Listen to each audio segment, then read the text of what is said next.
What's good, y'all, man? So major breaking news, man. As you guys can see right there via On 3. Carter Smith, 4-star, has decommitted from the Michigan Wolverines. This is what his dad said via quote. Circumstances have changed, and we think the best option moving forward is to open the recruitment up. Right? Now, he decommitted tonight. Major news, like I said. Yeah, I know why this is, man. It's all in pursuit of the 5-star, the number 1 quarterback in the country, number 1 player in the country, Bryce Underwood. Yes, he is that good. We got some things to react to, some different things that's making this come together. And I'm going to give y'all the latest on that, man. I'm going to tell you why I don't think Bryce Underwood should go to Michigan. For one, I agree with J.D. Piquel. Great take by him. Even if Michigan doesn't flip Bryce Underwood, the fact that they're willing to play ball in the NIL world would fire me up if I'm a Wolverine fan. Yes, it's critical. We're in a new age, new era, right? You got to give quarterbacks between that elite quarterbacks between $2 to $5 million per year, right? Average quarterback, maybe a couple 100,000, 400, 500,000. That's just the era we in. And I know NCAA, we're probably going to shift to a revenue sharing model. A lot of people have advocated for that, yada, yada. But if you're a Wolverine fan, this feels good because, hey, we're not going to stand around and let an elite talent in our state potentially leave and go somewhere else. We're going to push and do what we have to do and offer him to have him be a hometown hero. Think about how big it is for Bryce Underwood and potentially what he wants to do.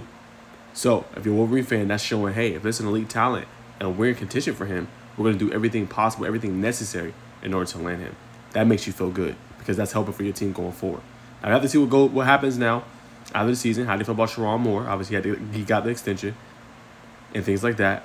But we have to see what's going to kind of happen going forward with this Michigan program, especially kind of getting the remnants of what Jim Harbaugh had built with the team. We're seeing them struggle this year. Gonna be interesting to see. Yeah, and another thing I want to bring up about this is the location. So I Googled it. Ann Arbor, that's where Michigan University is. Belleville, Michigan, that's where he plays for school at. It's only 26 minutes, as y'all can see right here. Here to there. That's not that far, man. So imagine, he's basically in Ann Arbor neighborhood, Ann Arbor backyard, right? He can go there whenever. And they can come see him whenever. So they have a stronger push in order to land him instead of maybe LSU, which is obviously a phenomenal program. I'll talk about more of that in a second. But only 26 minutes away. You got to feel good if you're Michigan being that close to an elite prospect. And real quick, let's just talk about his season. 1,477 yards passing. And as you guys can see right here, 19 touchdowns. Has 2 games already early in the season. We has 5 touchdowns.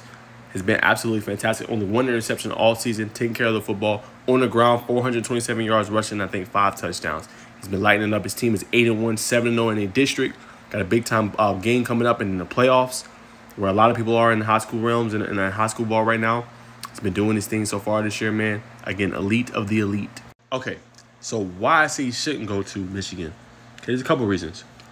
One, likely, he's probably going to play for, or he's probably going to compete for a starting job right out the gate. Is that a bad thing for Bryce Underwood? No. But again, he has to think about his future, right? And he got to think about what's best for him. And Michigan is not a terrible program. They are tradition. They are what college football is.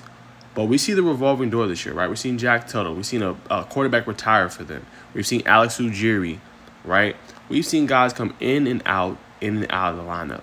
You know, now I know, and the reason I bring this up is they don't have elite weapons on the outside, right? That's a little troublesome. I'd be a little bit worried if I'm Bryce Underwood.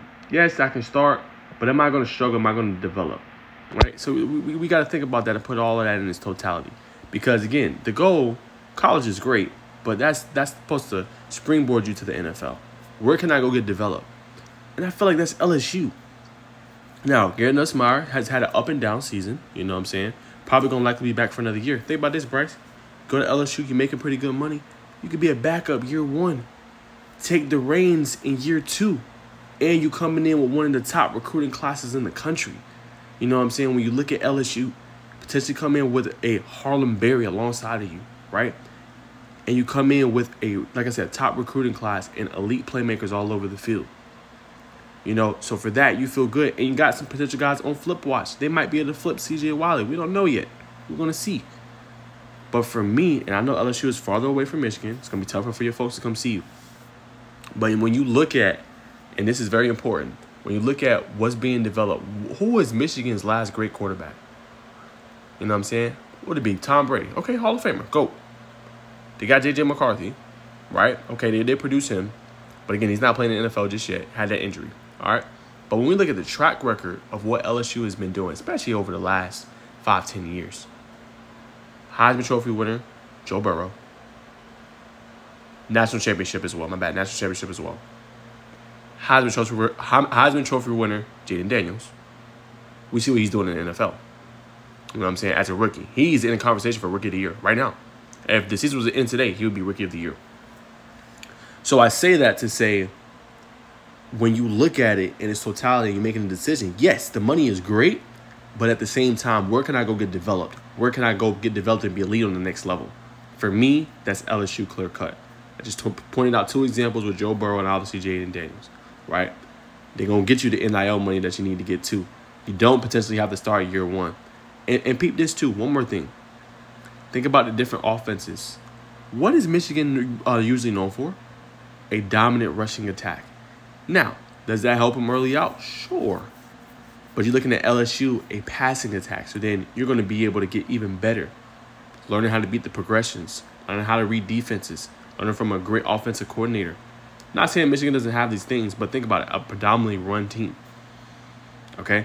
They don't pass it a lot. Do they? Yes. But compared to LSU and other these high-power offenses, they're not really passing a lot. So that's why I said, for me, I wouldn't pick Michigan. I know it's right around the corner, 26 minutes. But if I'm a quarterback, I want to go to a school that's been producing at a high level. Like I said, they produced J.J. McCarthy. But at the same time, when you compare that to LSU, the 2 Heisman Trophies 2 Heisman Trophy winners that they produced, and national championship they produced, and what they're doing on the next level, I'm going there all day. So yeah, man, that's my thoughts. That's the full breakdown. That's why I don't think you should go to Michigan. That's why I think you should go to LSU. I gave you the examples. Gave y'all what I thought. Superstar quarterback. And I get it for Carter Smith and what his dad said.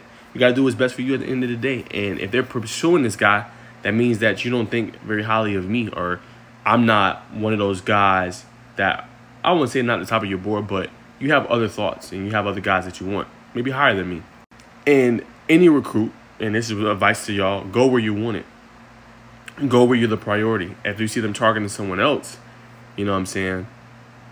You know, get your options open as well. See what else is out there for you. Now, competition is not bad. Don't get me wrong at all. Nothing wrong with friendly competition and getting better. But at the same time, you got to go where you're valued and go where you're wanted.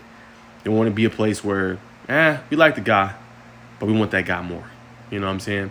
Something to think about too for recruits. But that's my reaction. That's my thoughts. Breaking news. Big time. I had to react to this one because this involves the #1 player in the country. And this involves a 4-star prospect in a traditional program. So that's my reaction. That's my thoughts.